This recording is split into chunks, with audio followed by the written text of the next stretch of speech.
Elio Kobo et les joueurs de l'équipe de France de basket étaient très attendus hier au Palais des Sports de Pau, car dans cette fenêtre internationale de qualification pour la Coupe du Monde, à part Wembanyama, Fournier et Sarr, tous les meilleurs joueurs français ont répondu présents, notamment ceux de la NBA.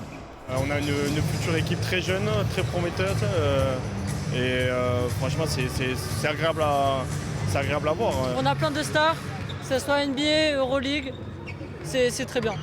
Après, il y a peut-être encore des petites choses à régler, mais globalement, tout se passe très bien. Ah, c'est excitant, non? Oui, très excitant, oui.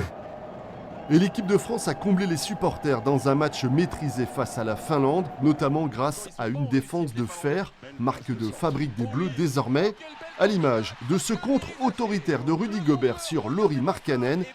Le coach Frédéric Fautou a apprécié la prestation et surtout chez lui, à Pau. De le faire à Pau, c'est un petit supplément pour moi, mais je serais content de le faire ailleurs dans toute la France aussi. On représente le basket français, il y a beaucoup de gens qui nous regardent. On a le devoir, la responsabilité aussi de plaire un petit peu. Je pense que les gens ont pris du plaisir. En tout cas, ce qui est sûr que quand les gens les apprennent, ça veut dire que les joueurs en ont pris.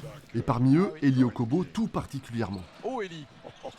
L'ancien Palois, meilleur marqueur du match avec 16 points, revient au Palais des Sports dans un costume de meilleur joueur du championnat. Champion de France avec Monaco, il est entré dans une autre dimension.